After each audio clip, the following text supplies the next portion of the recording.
Hello, everyone. I am David Morris, publisher of Lake Drive Books, where we publish books that help you heal, grow, and discover. And I am joined today by Lake Drive Books author Kate Meyer. How are you doing this morning, Kate? I'm good, David. How are you today? I'm well, thank you. It's Good, summer good. as we do this in Grand Rapids, Michigan. You're not too far away in West Yeah, Michigan, yeah. and It's very it's summer for sure. yeah, yeah. I'm in shorts, but I'm not going to show people the shorts I'm wearing. Well, everybody, Kate is most of the time you are a bereavement counselor and a hospice service supervisor. Is that a Correct. good general way to put it? That's a good Without, generalization. I like it. without Yep. naming names. So you're a licensed professional counselor and an ordained minister, and you've worked in both private practice and hospice care. You are also the author of Faith Doesn't Erase Grief, Embracing the Experience and Finding Hope, which has sold very well and has been a help to so many readers. You also have written two novels, Yeah. The Red Couch and the Yellow Dress. I have it in your bio as two novels about past mistakes and a challenge to overcome them.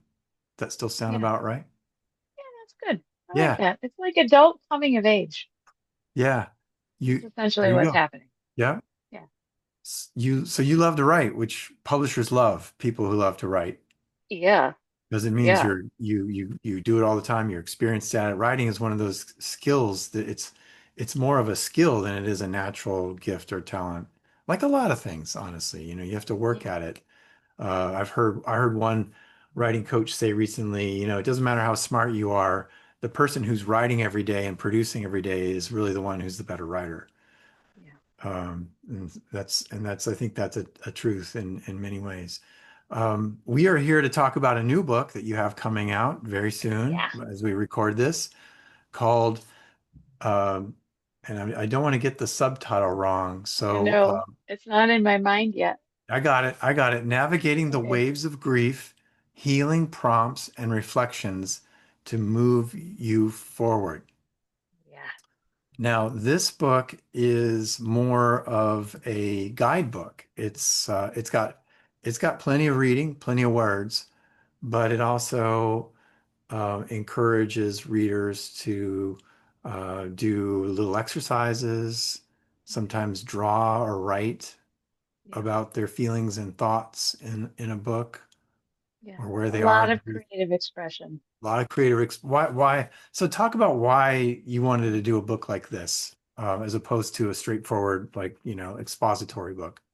Yeah, there's actually an entry in the book about positive avoidance. And I think what happens is when we have something that's uncomfortable, something that we don't we know we need to face, but we don't really want to, like grief, we get in this habit of just buying all the books, which I'm not dissuading, right? It's important. Uh, but Like there is like a this part like this two, one. like that one. Yeah, like that one. But there is a part two, and we can't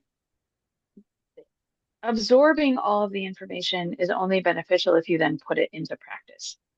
And so faith doesn't erase grief is giving you the information. Navigating waves of grief is taking that information and personalizing it to help you process in the ways that are most beneficial to you. So there, I, I think we worked pretty hard to make it clear that anytime there's a space to draw, there's also, you can write, you can color, you can cut out pictures and tape them in there. Um, Whatever that needs to be for whatever creative expression you most benefit from. It's about taking what you've learned and then actually doing the work. And positive avoidance is when we just take all the information and never actually get to doing the work. That's so good. That's so good. What a great explanation.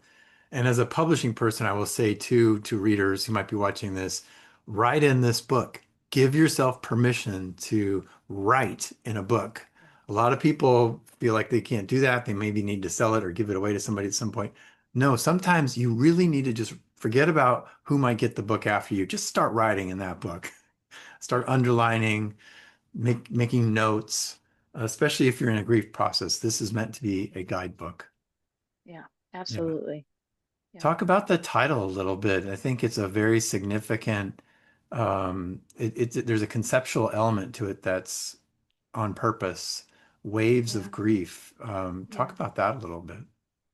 Yeah, waves is one of the metaphors. It's one of my, I would say is probably is my favorite of how grief tends to interrupt our lives in the beginning, especially it's kind of like a stormy day where the waves just keep coming and coming and coming, and you can't get a break, right? It's the day that the beach hazard is out and you're not supposed to go in the water. There's too much happening. And then there are the days where it's this just this beautiful, sunny, probably like it is today. I don't know. It's too humid for sand today, but where the waves are just kind of these gentle lapping, you kind of forget they're there. And then, wind picks up and you just get sloshed with one. Um, but it's okay. It's all right. So navigating, it's about the fact that one, it's accepting the fact that waves are just going to happen. They're just a real aspect, these emotional onslaughts. And I think grievers will know that it really can be that intense. Uh, Hmm. they're going to happen. So step one is accepting that. Step two is saying, okay, they're going to happen. That doesn't mean that I have to just stand and wait for them to happen. This is about arming yourself for when it happens so that you know that you'll make it through to the other side of the wave. It's also about kind of preemptively, so post wave having some things to do, but also the more you do the work, uh, kind of preemptively, the less impact the wave has. Um, so the goal of grief work is not for grief to go away, because that's a misnomer. It's not going away, but it will change. It will diminish in intensity, in frequency of waves, and in the duration of waves. So those constant stormy days where the waves are just coming, coming, coming, those should happen less and less often.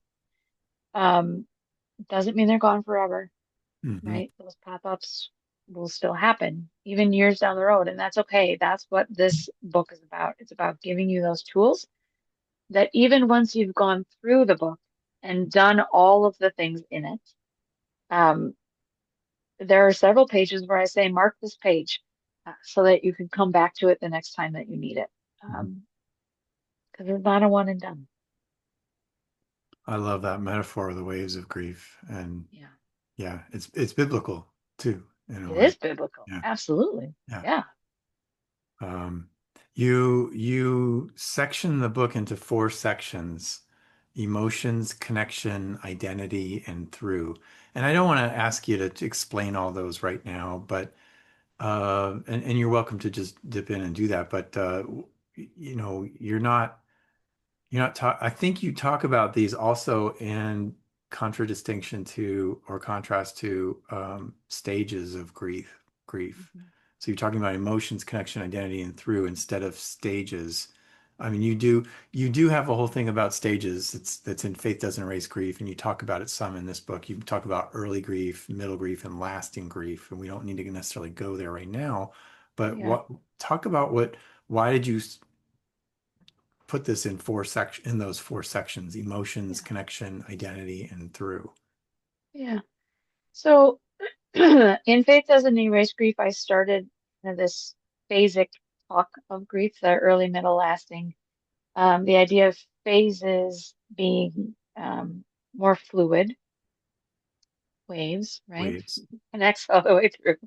Um, so the four parts in this is really to remind us that grief is holistic. The whole being is impacted. Our thoughts, uh, our our emotions, our spirituality, every single aspect of self is impacted by grief. So the book is grouped in those ways, I think, just to kind of help uh, for a griever on a heavy day to pick it up and say, which of these areas feels most heavy today? Is it the way, are my emotions too much that I need to try and just get some of those out?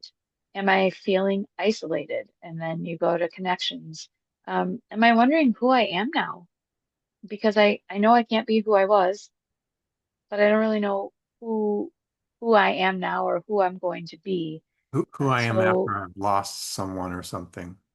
right, right, or something. That's yes, that's important. Um, so then you go to identity, and then the last one is through, and through is a concept that is introduced in Faith Doesn't Erase Grief, and it's this idea that, and this is in the subtitle of Navigating Waves of Grief. It's about moving forward, moving through, not moving on, right? Through meaning you have to go through it, but there is another side. There is something waiting that promises to be brighter, bigger, hope restored, purpose restored, meaning restored. Uh, but again, that doesn't just happen. It's not magic, right? You can't just pray it into being. Um, so then you go to through for those kinds of things. That's great. That's great. It's just it's a nice way to divide things up and give people sort of a map to to sort of go through a book, if not the grief journey, of course. Yeah. You have you also have in this book as a guidebook, as a workbook, you have 25, you call them reflections, 25, and 25 toolkits or Mhm. exercises, practices to do. Talk about what are you doing with the reflections? What are you doing with the toolkits? If you don't have to give me specific examples off the top of your head, but Yeah. yeah, what are those things? Those two Yeah, things. so it's uh combined total of 25 per section, if memory is correct. I haven't held it in my hands yet, but I'm pretty sure that's true. Okay. So the reflections is more there is a brief, I don't know, description, reflection of my own um that takes a concept within one of those categories, emotions, for instance, that takes the concept and really dials in on it. Gets, kind of zooms in, gets very specific. And then there's this challenge question at the end to kind of, I don't know, guide further action. Just a small task to do to solidify what you've learned or something new that's kind of prompted by what you're reading. And then the toolkits are a whole variety of exercises. Really, I should say this, I don't draw in any, there is, there's no sense of that word that would apply to me. Me too. Um, so I don't want you to be frightened by that, by creative, right? Um, you interpret that as you need to. It can still be helpful. So these toolkits are the things that you will earmark and will say, this one really works for me. So I know the next time I feel this particular way, this is a toolkit I can come to. And many of them are reproducible in parallel ways.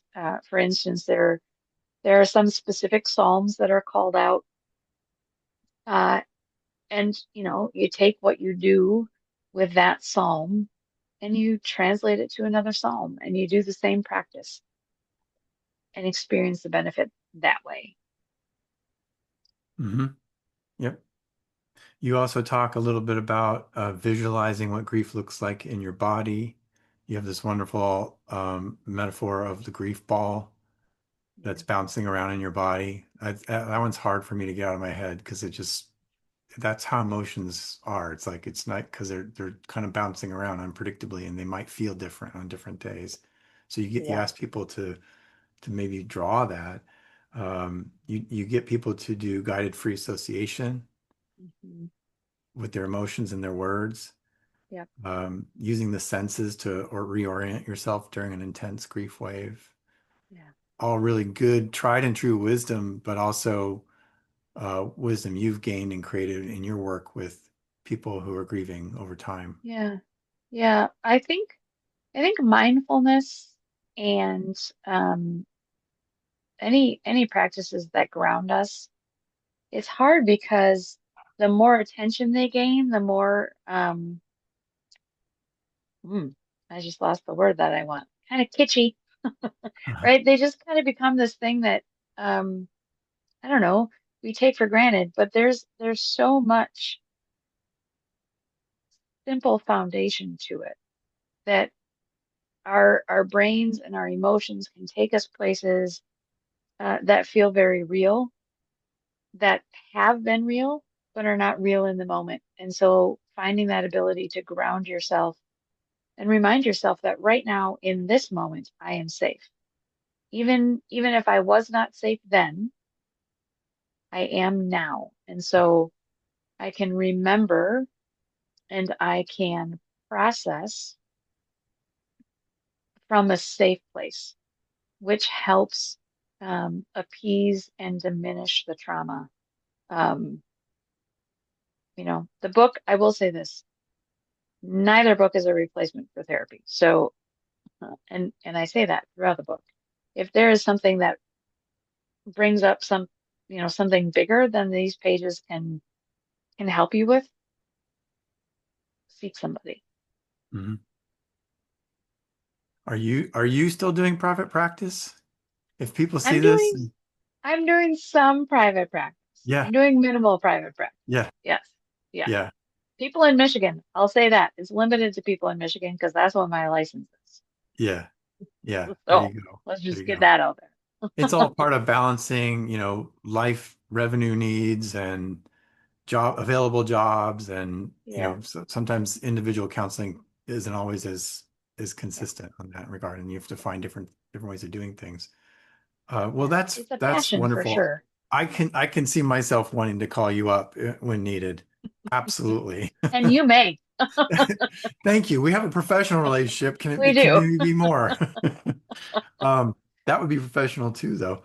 Let's just close by talk a little bit about you say that this book is for grievers of many faith backgrounds, but it's also, we say in the description, though, for those who are disillusioned with religious platitudes, which was much of the premise of Faith Doesn't Erase Grief. Yeah. Um, you know, what is the spiritual work, I think, that you see people doing in the grief process? Maybe you end with that question. Yeah. Yeah. Um, I struggle sometimes even using the label or the identity of an ordained minister just because of how loaded that is right now, Mhm. especially. Um, which is why just even from the introduction, I'm kind of hitting where I come from. Um, but I think the primary thing for people to know is that spirituality is so much more than religion and doesn't even have to include religion. Um, and for many people doesn't, Yep. if we're being honest, right? So um, it it's about meaning and purpose and connection and identity and peace is a big one for me. Um, Contentment and all of that comes when we can be connected to self, but then interconnectedness with other people, um, and and then that kind of transcendent beyond, right? Whether that's God, whether that's nature, whether that's kind of this unknown, but aware higher presence, whatever that is. So it is absolutely written. Um, Christianity is my background. It, in many ways, is still my home, though not in any probably traditional ways at this point.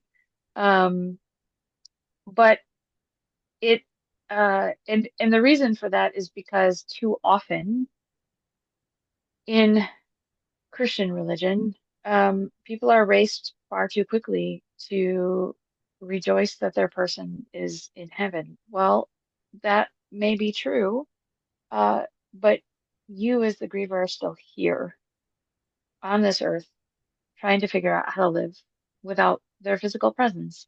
And that's not something you pray away. It's not something you fake it till you make it. It's not you like you have to process that. There's work that needs to be done so that you can adapt to that more fully.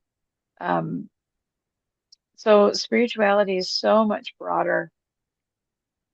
Uh, and I would say this is going to get me in trouble, but I would say more meaningful, um, than rules and regulations and doctrine and theology. And those things have their place. This is not it. Grief is not that place.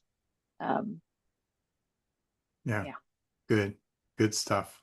Really well said too. Thank you very much. Mhm. Well, really appreciate it. It's great to be working with you again on another book, Yeah. Yeah. Kate. And I can see this book also being a perennial, meeting a perennial need, an ongoing need. Yeah.